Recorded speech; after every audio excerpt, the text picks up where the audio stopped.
Video को आप आखिरी तक ज़रूर देखिए, क्योंकि दीपावली यानी कि अमावस्या के दिन बचाऊंगी मैं आपको एक अचूक उपाय, जिसको करने से माता लक्ष्मी स्वयं आपके घर में विराजमान हो जाएगी एक साल भर के लिए। तो आप इस वीडियो को आखिरी तक ज़रूर देखिए। सबसे पहले बताती हूँ कि साल 2024 में दीपावली कब है।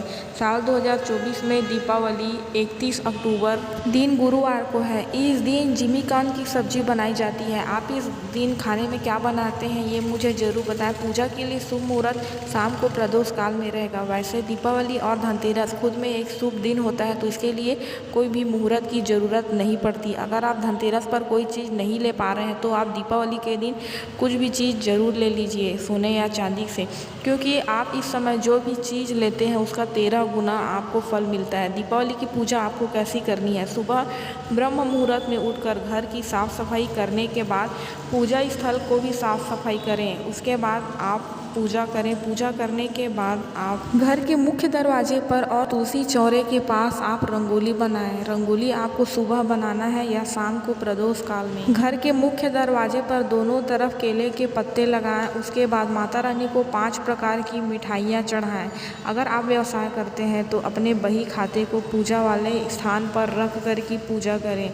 माता रानी को फल में आप जो भी मौसमी फल चढ़ा सकते हैं वो चढ़ाएं। उसके बाद कमल, गट्टा, गोमती चक्र, धनिया के बीज, झाड़ू, इन सभी चीज़ों को जहाँ पर आप पूजा कर रहे हैं वहाँ पर रख कर के ही पूजा करें, जैसा कि मैंने अपनी बहुत सारी वीडियो में आपको बताया। घर में शुभ मुहूर्त में ही पूजा करें। पूजा पूरे परिवार के साथ करें। घर में जहाँ पर पूजा स्थल है वहाँ पर पहले दिया जलाएं, उसके बाद ही आप घर के बाहर दिया निकालें। इन चीज़ों का आप विशेष ध्यान रखें, क्योंकि बहुत से लोग घर के बाहर में दिया लगा देते हैं और घर के अंदर की पूजा नहीं करते, तो ऐसा आपको बिल्कुल भी नहीं करना है। अमावस्या की रात बताऊंगी आपको एक ऐसे उपाय के बारे में जिसको करने से स्वयं माँ लक्ष्मी आपके घर में विराजमान हो जाएगी। इस उपाय को आप ध्यान से ज़रूर देखें, कहीं ये उपाय आपसे गलत ना हो जाए।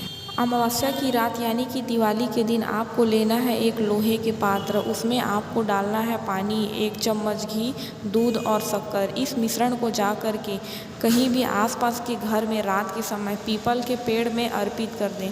अर्पित करने के बाद आपको उस पीपल के पेड़ के नीचे 5 प्रकार की मिठाई चढ़ानी है। जो बता रही हूँ आप उसको ध्यान से सुनिए और आपको इस उपाय को इसी विधिवत करना है, नहीं तो ये उपाय बिल्कुल भी आपका काम नहीं करेगा। पीपल में सारी चीज़ों को अर्पित करने के बाद आपको पीपल के चारों ओर में 10 बार घूमना है, 10 परिक्रमा करना है पीपल के चारों ओर। उसके बाद सब चीज़ों को अर्पित करने के बाद आपको अपनी घर की ओर चली आनी है और आपको ये करते समय माँ लक्ष्मी का ध्यान करना है और मन में बोलना है कि हे माँ लक्ष्मी, मेरे घर में आप विराजमान हो जाइए। ऐसा करके आपको घर की ओर चले आना है। दीपावली के लिए मैं 10 उपाय आपके लिए लेकर के आऊँगी। आप उन 10 उपायों को ज़रूर देखिए और उसमें से कोई भी 1 या 2 उपाय आप करिए, आपको ज़रूर फ़ायदा मिलेगा। पर शर्तें यही हैं कि आपको कोई भी उपाय विधिवत करनी है और जैसा मैं बता रही हूँ आपको अपने घर में वैसा ही पूजा करना है और पूजा करने के बाद ही आप बाहर जा कर के पटाखे जलाएं। इन बातों का ध्यान रखें।